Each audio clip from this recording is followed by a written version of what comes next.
سیدھا جو مدینہ جاتا ہے اس راستے کو چھوڑ کر کہ ایک الگ خفیہ راستے سے جا رہے تھے، اس راستے پر بھی پیچھا کرتے ہوئے ایک شخص آ ہی گیا، سراقہ۔ اور جب وہ قریب آنے لگا تو حضرت ابو بکر نے عرض کیا، یا رسول اللہ صلی اللہ علیہ وسلم، یہ بری نیت سے ہمارے پیچھے آ رہا ہے، یہ شاید ہمیں تیروں سے حملہ کرے گا اور زخمی کر کے گرفتار کر کے لے جانا چاہتا ہے، چونکہ مکہ میں انعام کا جو یہ 100 اونٹ کے انعام کا اعلان جو ہوا ہے، حضور اکرم صلی اللہ علیہ وسلم نے اس کی طرف دیکھا اور زمین کو حکم دیا کہ اے زمین سراقہ کو پکڑ لے۔ وہ گھوڑا دوڑاتا ہی آ رہا تھا کہ اس کے گھوڑے کے ٹاپ سمیت وہ زمین میں دھس گیا، اور اس نے جب یہ دیکھا نبی پاک صلی اللہ علیہ وسلم کی زبان فیض ترجمان سے نکلے ہوئے کلمات کا زمین کیسے پیروی کر رہی ہے، اس نے اپنے تیر کمان پھینک دی اور کہا مجھے امان دے دیجیے، اور یہ کہنے لگا آپ شریف ابن شریف ابن شریف، کریم ابن کریم ابن کریم، آپ کریم ہیں، آپ کے باپ کریم، آپ کے دادا کریم ہیں، کرم کرنے والے لوگ، مجھے معاف کر دیں۔ نبی پاک صلی اللہ علیہ وسلم نے فرمایا زمین سراقہ کو چھوڑ دے، زمین کھل گئی اور وہ پھر نکل پڑا۔ اس طرح کا واقعہ بعض روایت میں ہے کہ 3 مرتبہ ہوا اس کے ساتھ، 3 مرتبہ حضور نے فرمایا زمین پکڑ لے، 3 بار حضور نے فرمایا زمین چھوڑ دے۔ ہر بار میرے آقا صلی اللہ علیہ وسلم کی رحمت کاملہ ہے۔ بندہ گناہ کرتا ہے توبہ کرتا ہے، گناہ کرتا ہے توبہ کرتا ہے، گناہ کرتا ہے توبہ کرتا ہے۔ اسی کو امام اہل سنت فاضل بریلوی رحمۃ اللہ علیہ نے فرمایا ہے، ڈر تھا کہ عصیاں کی سزا اب ہوگی یا روز جزا۔ ہم کو یہ ڈر تھا کہ ہمارے گناہوں کی سزا یہاں ہونے والی ہے کہ قیامت کے دن ہونے والی ہے۔ ڈر تھا کہ عصیاں کی سزا اب ہوگی یا روز جزا، دی ان کی رحمت نے صدا، یہ بھی نہیں وہ بھی نہیں، معاف کیا جائے گا۔ سراقہ کو معاف کیا۔ حضور نے پوچھا ہے سراقہ تو کیوں پیچھے پڑا ہے؟ 100 اونٹوں کے لیے، 100 اونٹوں کے لیے؟ حضور پاک صلی اللہ علیہ وسلم فرماتے وہ دن کیسا ہوگا جب ایران کے بادشاہ کسریٰ کے ہاتھوں میں پہنے ہوئے کنگن وہ تیرے ہاتھ میں آ جائیں۔ بادشاہ کے ہاتھ میں جو کنگن ہوا کرتے تھے وہ سونے کے کنگن ہوتے، اور پوری دنیا میں وہ کنگن کسی کے پاس نہیں ہوتے، صرف سپر پاور کسریٰ کے پاس ہوا کرتے تھے۔ اور نبی پاک صلی اللہ علیہ وسلم فرما رہے ہیں وہ دن کیسا ہوگا، میں تیرے ہاتھوں میں دیکھ رہا ہوں کہ وہ کسریٰ بادشاہ کے کنگن تیرے ہاتھوں میں آنے والے ہیں۔ سراقہ کہاں، ایک بدوی شخص، یعنی دیہات کے رہنے والے یا مکہ کے قریب رہنے والے، وہ ایمان لایا ہوا ابھی نہیں ہے، اور حضور بشارت دے رہے ہیں اتنے دنوں بعد کی، جبکہ ابھی پاور میں وہ کسریٰ ہے، ایران کی حکومت کا غلبہ ہے۔ اس نے دیکھا جب نبی کی بات زمین مانتی ہے تو شاید یہ بات بھی کمپلیٹ ہو کر رہے گی، کہا کہ مجھے یہ لکھ کر کے دے دے۔ حضور پاک صلی اللہ تعالیٰ علیہ وسلم کے پاس سے امان نامہ سراقہ نے لکھوا لیا اور واپس چلا گیا، ابھی ایمان لائے ہوئے نہیں تھے جیسے روایت میں ہے۔ پھر راستے میں مکہ میں جو بھی ملتا محمد کو دیکھا تو سراقہ کہتا میں ہر جگہ دیکھ لیا، نہیں ہے کہیں نہیں، واپس مکہ میں آ کر ویسے ہی رہنے لگے۔ وہ جنگ طائف یا فتح مکہ کے دن وہ ایمان قبول کیے، اس سے پہلے بھی وہ حضور پاک صلی اللہ تعالیٰ علیہ وسلم کے سپورٹ میں رہے مکہ میں جب تک تھے، اور جب حضور مکہ میں داخل ہوئے تھے 6 ہجری کے بعد، اپنے پورے خاندان سمیت حضور کے ہاتھ پر اسلام قبول کیا تھا۔ یہ حضرت سراقہ۔ اب یہ بات ہو گئی، اس کے بعد دوسرا دن تھا ہجرت کا۔ روایات میں ہے کہ حضور صلی اللہ تعالیٰ علیہ وسلم کا یہ سفر جو ہے یہ 9 دن کے آس پاس کا تھا۔ دوسرا دن تھا مقام قدید، ایک جگہ آتی ہے جہاں پر ام معبد نام کی ایک مشہور و معروف خاتون، جس کا اصل نام عاتقہ، یہ خاتون عرب میں مشہور تھی کہ جو بھی سفر پر جانے آنے والے لوگ ہوتے ہیں ان کی خوب مہمان نوازی کرتی۔ اس کا گھر بیچ راستے میں تھا، جو بھی گزرتا ہے مسافر وہاں سے اس کو کچھ نہ کچھ کھلاتی پلاتی، وہ مہمان نواز خاتون تھی۔ لیکن اتفاق ایسا کہ جب رسول پاک صلی اللہ علیہ وسلم کا گزر وہاں سے ہو رہا تھا، آپ نے قیام فرمایا، رک گئے۔ اس دن اس خاتون کے گھر میں کوئی چیز نہیں ہے جو ان کو پیش کر سکے۔ وہ خاتون گھر کے آنگن میں بیٹھی ہوئی کہنے لگی آج میرے ساتھ نہ جانے کیسا ہوا، اتنے حسین چہرے والے لوگ آئے اور میرے پاس کھلانے اور پلانے کی کوئی چیز نہیں رہ گئی۔ حضور پاک صلی اللہ تعالیٰ علیہ وسلم نے فرمایا ایک سوکھی بکری، کمزور بکری اس کے گھر کے باہر بندھی ہوئی تھی۔ حضور نے فرمایا اگر تم کہو تو اس بکری کا دودھ دوہ لوں۔ اس خاتون نے کہا اگر یہ دودھ دینے کے لائق ہوتی تو یہاں میرے گھر پہ بندھی نہیں رہتی، میرے شوہر اس کو بھی دوسری بکریوں کے ساتھ چرنے کے لیے لے جا چکے ہوتے۔ میرے شوہر ساری بکریوں کو لے گئے ہیں لیکن یہ ایک رہ گئی، اس کے دودھ، اس کے تھنوں میں بھی دودھ نہیں۔ نبی پاک صلی اللہ علیہ وسلم نے فرمایا اگر تم اجازت دو تو میں دوہ لوں۔ اس خاتون نے کہا تم اگر اپنے ہاتھوں سے دوہنا چاہتے ہو تو لے لو، قطرہ بھی نکل جائے تو یہ تمہارا نصیبہ ہے۔ حضور پاک صلی اللہ تعالیٰ علیہ وسلم اس بکری کے پشت پر ہاتھ رکھتے ہیں اور بسم اللہ پڑھ کر کے اس کے تھن کو جیسی آپ نے ہاتھ لگایا دودھ کا تھن بھر گیا۔ نبی پاک صلی اللہ علیہ وسلم نے اتنا دودھ دوہا کہ اس معبد کے گھر میں جتنے برتن تھے سب کے سب دودھ سے بھر گئے، جو کچھ بھی اس کے گھر میں رکھا ہوا تھا ایک ہی بکری کے دودھ سے بھر گیا سب۔ صدیق اکبر اور رسول پاک صلی اللہ تعالیٰ علیہ وسلم خوب شکم سیر ہو کر دودھ بھی پیے۔ وہ حیرت زدہ تھی معبد کے ایک بوڑھی بکری جس کے تھن سوکھ چکے، موت کا انتظار کر رہی بکری، اس میں اتنا دودھ آیا کہاں سے؟ اور اس کے بعد جب اس نے یہ معجزہ دیکھا تو اپنے گھر کو سجا دیا اور کہا کہ میرے گھر رک جائیں، اور نبی پاک صلی اللہ علیہ وسلم ایک رات وہاں رکے۔ اور حدیثوں میں جو معبد کے الفاظ ہیں وہ پڑھنے کو جی چاہتا ہے کہ معبد نے جو نقشہ کھینچا ہے نا حضور پاک کا، اچھے اچھے بڑے بڑے شاعروں نے یہ نقشہ نہیں کھینچا۔ حضور پاک صلی اللہ تعالیٰ علیہ وسلم دوسرے دن وہاں سے اٹھے اور پھر سفر پر چل پڑے۔ معبد کا جو شوہر ہے وہ آیا اور پوچھا گھر میں ایک حسین سی خوشبو آتی ہے، کوئی آیا تھا؟ معبد کہتی ہاں بہت ہی حسین چہرے والے آئے تھے۔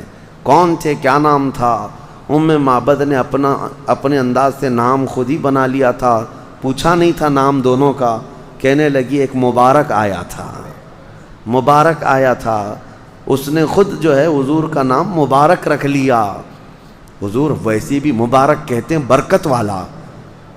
اپنے شوہر کو اب وہ نقشہ کھینچ کر کے جو بتاتی ہے، اس کے شوہر نے پوچھا وہ کون تھے، کیسے تھے؟ وہ کہتی ہیں کیا بتاؤں، وہ جب سامنے ہوتے ہیں تو ایسا لگتا ہے کہ 14ویں کا چاند نکلا ہوا ہے، اور دور ہوں تو دیکھنے کا جی چاہنے لگے۔ اور پھر ایک ایک عضو کو نقشہ کھینچتے ہوئے کہا بھویں ملی ہوئی کشادہ پیشانی، جب وہ چلتے تھے تو ایسا لگتا کہ ساری دنیا ان کے پیچھے ہے، ایک عظمت اور ایک وقار ہے، اور جب خاموش ہو جائیں تو سب پر ہیبت طاری ہو جائے، اور بولنے لگیں تو موتیاں جھڑنے لگیں، دل سننے کو چاہے۔ ہر چیز ادا کی، ایک نقش جو انہوں نے نکالا حضرت معبد نے۔ اس کے شوہر نے کہا کاش میں گھر میں ہوتا اور ان سے ملاقات کرتا۔ زندگی میں معبد یہی دعا کرتی رہی کہ وہ مبارک سے پھر میری ایک بار ملاقات ہو جائے۔ اتفاق یہ بتایا جاتا ہے ایک بار وہ بکریاں ہانکتی ہانکتی مدینے تک پہنچ گئی تھی، اور مدینے کے قریب ان کی بکریاں گم ہو گئیں، مطلب گم ہو گئی، سب بکھر گئی۔ وہ ڈری ہوئی تھی کہ شہر میں بکریاں جب چلی جاتی ہیں تو ملتی نہیں ہیں، تو وہ پریشان، شہر کے قریب وہ بکریوں کو شہر میں نہیں لاتے بکریوں والے لوگ، اب شہر میں ادھر ادھر بکریاں بھاگنے لگی تو وہ خوف زدہ ہو گئی۔ شام کا وقت تھا، اسی وقت راستے میں حضرت ابوبکر صدیق جا رہے تھے۔ معبد نے دیکھا اور پہچان لیا، کہا تم ہی وہ ہو جو سفر میں مبارک کے ساتھ آئے تھے؟ حضرت ابوبکر نے کہا کون مبارک؟ کہا تمہارا جو ساتھی جو سفر میں تھا۔ حضرت ابوبکر صدیق نے کہا ہاں وہ محمد رسول اللہ صلی اللہ علیہ وسلم۔ معبد ایمان لے آئیں، ان کے شوہر بھی ایمان لائے، ایک حسین یادگار تھی یہ۔ اس کے بعد نبی پاک صلی اللہ علیہ وسلم کا جو سفر ہوا، صرف سراقہ ایک ہی پکڑنے نہیں آیا، آگے جانے کے بعد ایک برید اسلمی نام سے ایک شخص 70 سواروں کے ساتھ پہنچ گیا حضور کو گرفتار کرنے کے لیے۔ حضور کو گرفتار کرنے کے لیے 70 سواروں کے ساتھ آ گیا، اور جب وہ قریب آیا تو نبی پاک صلی اللہ علیہ وسلم نے کوئی بات نہیں کی۔ جب وہ قریب آیا تو آپ نے صرف نظریں ڈالی. اس نے پوچھا حضور سے آپ کون ہیں؟ حضور نے صرف اتنا کہا انا محمد رسول اللہ صلی اللہ علیہ وسلم، میں محمد اللہ کا رسول ہوں. ایک جملے کی ہیبت ایسی طاری ہوئی کہ بریدہ اسلمی 70 لوگوں کے ساتھ اسلام قبول کر لیا. کوئی اور بات نہیں، حضور نے صرف ایک جملہ فرمایا تھا. نبی پاک صلی اللہ تعالیٰ علیہ وسلم بعض اوقات بڑی محنت سے دین کی تبلیغ فرماتے رہے، کچھ لوگ قبول نہیں کیے، اور بعض وہ لوگ ہیں جن کو صرف ایک جملہ کہا اور وہ اسلام میں آ گئے. یہ اپنے اپنے نصیبے کی بات ہے، اپنے اپنے ظرف کی بات ہے. جس کی زمین جیسی تھی ویسے ان میں سے فصلیں نکل گئیں. اب بریدہ اسلمی مدینہ آنے سے پہلے ہی عرض یہ کرتے ہیں کہ یا رسول اللہ صلی اللہ علیہ وسلم آپ جا رہے ہیں. اب اس سفر میں اکثر لوگوں کے دماغ میں یہ رہتا ہے کہ صرف حضرت ابوبکر اور حضور تھے. نہیں، پہلے سے 4 لوگ چل رہے تھے. حضور صلی اللہ علیہ وسلم، حضرت ابوبکر صدیق، حضرت ابوبکر کے غلام عامر بن فہیرہ اور عبداللہ بن اریقط جو راستہ بتانے کے لیے اجرت پر لیا ہوا تھا، گائیڈ جس کو کہہ سکتے ہیں، یہ لوگ ساتھ میں تھے. برید اسلمی جو تھے وہ پھر مدینے سے قریب آئے اور وہ بھی ساتھ ہو گئے، ایک بڑا قافلہ ہوا. اب نبی پاک صلی اللہ تعالیٰ علیہ وسلم کا سفر ختم ہونے کو تھا، مدینہ انٹری ہو رہی تھی. لیکن اس سے پہلے مسجد قباء جہاں آج ہے، یہ ایک مدینے کے باہر کی جگہ ہے، تقریباً مدینے سے 5 کلومیٹر باہر. وہاں تک نبی پاک صلی اللہ تعالیٰ علیہ وسلم پہنچ رہے تھے.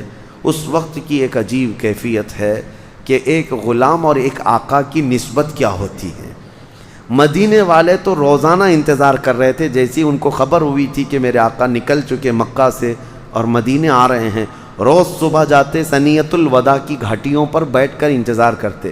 ثنیۃ الوداع مدینے میں ایک اونچا ٹیلہ تھا، وہاں پہنچنے کے بعد جو بھی آتا ہے سب نظر آ جاتے تھے. مدینے کی طرف جو بھی آ رہے ہوتے ہیں وہاں سے نظر آتے تھے.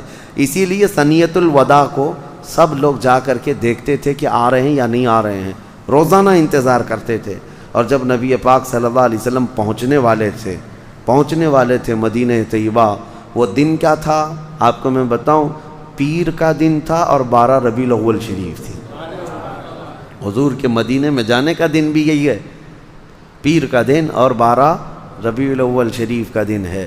جب حضور آنے لگے تو سنو، ایک وفا شعار غلام حقیقی اور جانثار رسول نبی پاک صلی اللہ تعالیٰ علیہ وسلم کے سچے جانشین صدیق اکبر نے کیا کہا، آقا آپ رک جائیں، مدینے والے کافی دور سے دیکھ رہے ہیں. حضور کے جلوے دیکھنا چاہتے تھے، نبی پاک صلی اللہ علیہ وسلم کی جھلک دیکھنا چاہتے تھے. جو صحابہ جا کر مکہ میں ایمان لائے تھے انہوں نے مدینے میں اتنے قصیدے پڑھے تھے کہ ہر آنکھ دیدار کی مشتاق تھی. ہر کوئی مدینے میں حضور کو دیکھنے کا مشتاق تھا، یہودی بھی، عیسائی بھی، اور جتنے مدینے والے تھے سب بھی.